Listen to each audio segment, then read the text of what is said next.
बिल्लाहि मिनश शैतानिर रजीम बिस्मिल्लाहिर रहमानिर रहीम। हज़रत मोहम्मद आली मोहम्मद सल्लल्लाहु अलैहि व अलैहि वसल्लम ઉપર સલવાત અને દુરૂદ સલામ થાય। ખોજા ટીવી રેડિયો અને એરવેએસના માન્ય શ્રોતાજનો, અસ્સલામુ અલૈકુમ વરહમતુલ્લાહિ વબરકાતુહ। આજ મંગળવાર તારીખ 27 ઓગસ્ટ 2013ના ફરી આપ લોકોની મુલાકાત કરતાં મને આનંદ થઈ રહ્યો છે। આપ લોકો અમારા વફાદાર સાંભળનારા છો, તમારો આભાર માનવામાં આવે છે। મુલ્લા નિસાર હુસેન રાજપાર આજનું રિવ્યુ ધ પ્રેસ મોરિસના સમાચારથી શરૂ કરે છે। તમે મને અહીં રેવિન્યુન આઇઝલેન્ડથી સાંભળી રહ્યા છો।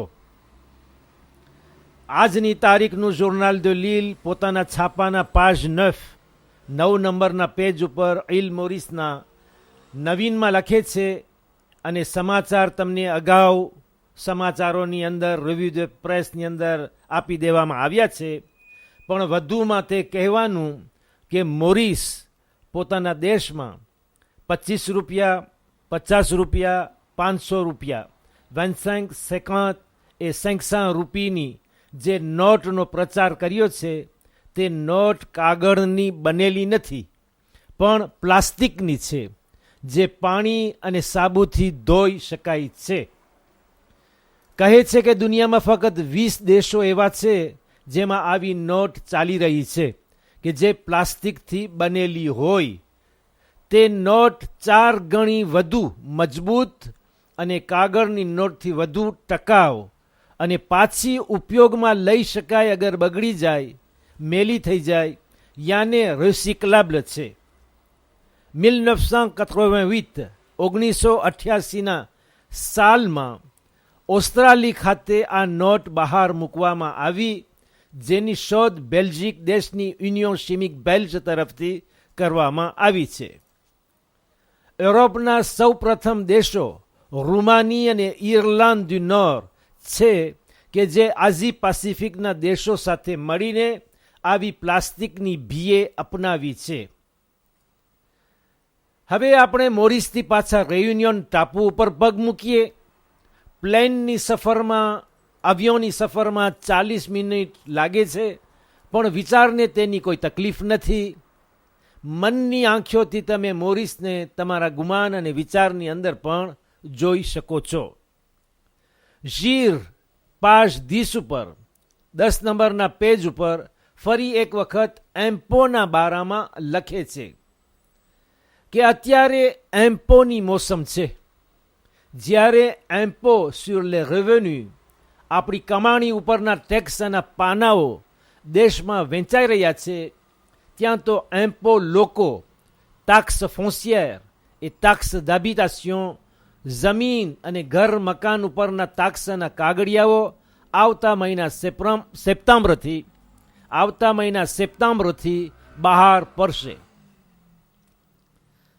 પાજ 11 નંબરના પેજ, જે બાજુના પેજ ઉપર ઝીર જણાવે છે કે એમ્બાસેડ de Chine en France તરફથી 12 માણસોનું બનેલું ડેલિગેશન કે જે મિનિસ્ટર કોન્સેયર ઇકોનોમિક એ કોમર્શિયલના સરદારી હેઠળ અહીં રેયુનિયન આવ્યું છે, તે જુદી જુદી સરકારી હુકુમતની મુલાકાત લીધી હતી। લે département છે, લા પ્રેફેક્ચર છે, લા રેજિયોન છે। આજ સવારના ચામ્bre de commerceની મુલાકાતે જશે અને તે બાદ આવતીકાલ બુધવાર સુધી જુદા જુદા મોટા વેપારીઓ, ઉદ્યોગ હુનરો કરનારાઓ અને કારખાનાઓ ચલાવવાવાળાઓને જોવા જશે।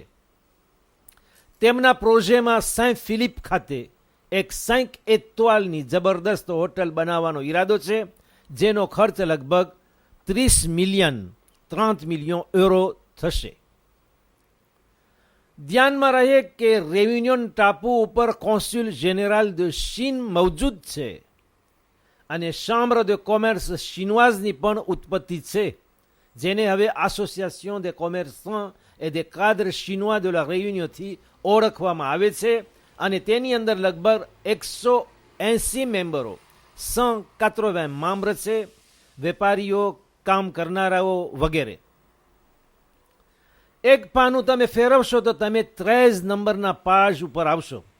13 નંબરનો પેજ છે. ઘણા લોકોની એવી માન્યતા હોય છે, એવું માનવું હોય છે કે 13 નંબર સારો નથી, એ લોકોને 13 નંબર પસંદ ન હોય. અહીં પણ 13 નંબરના પાજ ઉપર ગરીબીના નવીન આપતા ઝીર લખે છે કે રેવિન્યુન ટાપુ ઉપર 343,000 pauvres, 343,000 ગરીબ લોકો વસી રહ્યા છે, જે રેવિન્યુનની તમામ વસ્તીમાં 42%, 42% ભાગ થયો, કે જે બહુ જ હદથી વધુ કહેવાય. રેવિન્યુન ગરીબી અને કંગાલિયતના ચેમ્પિયન de ફ્રાન્સનો લકબ મેળવે છે, કે જે બહુ જ દિલગીરીપૂર્વક છે, અને આવો લકબ લાલચ અથવા હસદ ઉત્પન્ન કરે એવો નથી.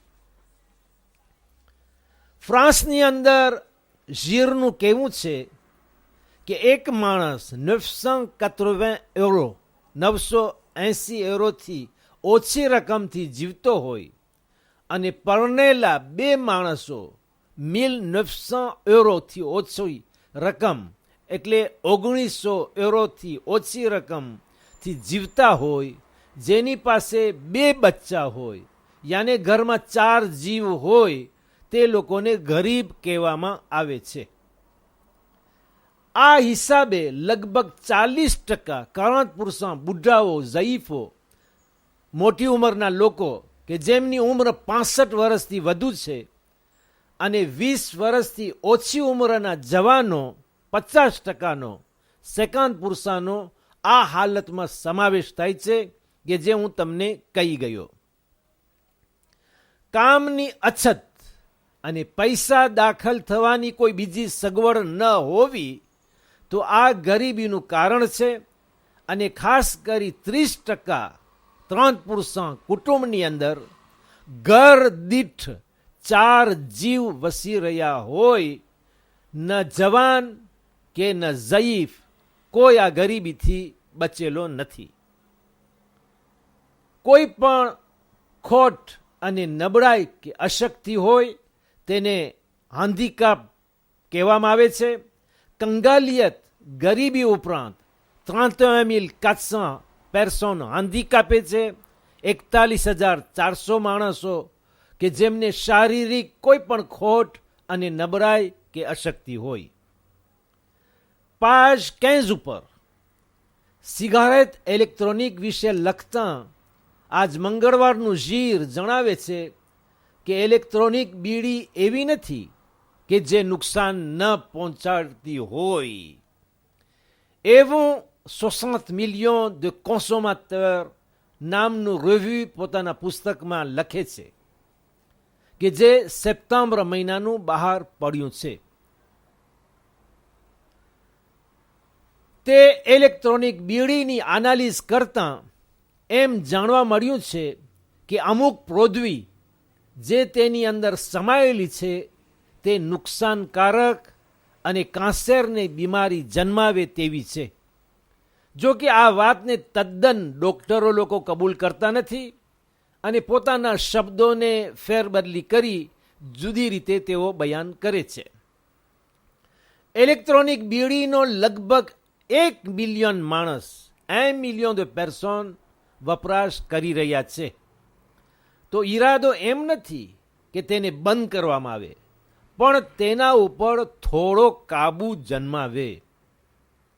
નાના બચ્ચાઓ કે જે ઉંમર લાયક ન થયા હોય, મિનર હોય, તેમને આ બીડીથી રોકવામાં આવે, કારણ કે ઇલેક્ટ્રોનિક બીડીનો ઉપયોગ કરતા કદાચ તેમને સાચી બીડી તરફ ઉશ્કેરી લે, ખેંચી જાય. ઇલેક્ટ્રોનિક બીડીનો જે ધુમાડો નીકળે છે તે 10થી 100% સાચી બીડીના ધુમાડાથી ઓછો નુકસાનકારક છે.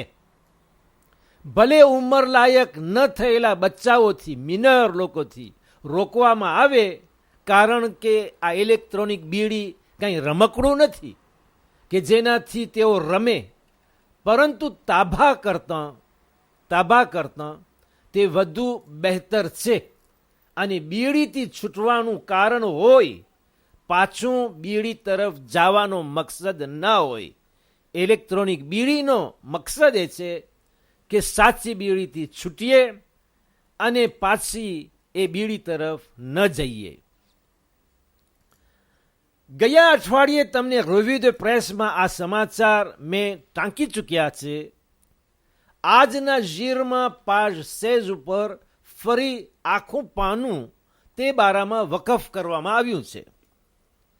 કોલેક્ટિવ એવેઈ સિટોયન 974 ના નામનું એસોસિએશન ગઈકાલ સોમવારના બપોર બાદ રેવિન્યોનમાં ફ્રાન્સ સરકારના પ્રતિનિધિ monsieur le préfet ના દરવાજા સામે શાંતિપૂર્વક અને કોઈ પણ પ્રકારની હિંસક વર્તણૂક વિના ઊભું રહી જાહેર કર્યું હતું કે અમારા દોષીઓને હવે ફગિયાથી, સાવરણાથી જે સરકારી પરસાળો, ગલીઓ અને કુલવારમાં સાફ કરવામાં આવે છે તે હવેથી બંધ કરવામાં આવે.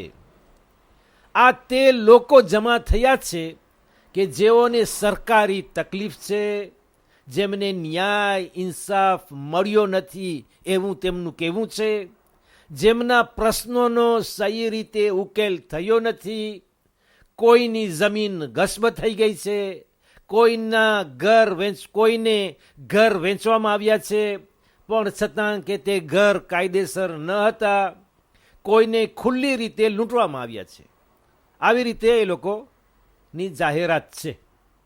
તેઓનું કહેવું છે કે એમને દેશના સિટીઝન, કે એ લોકો કહે છે કે અમે દેશના સિટીઝન, નાગરિક છીએ.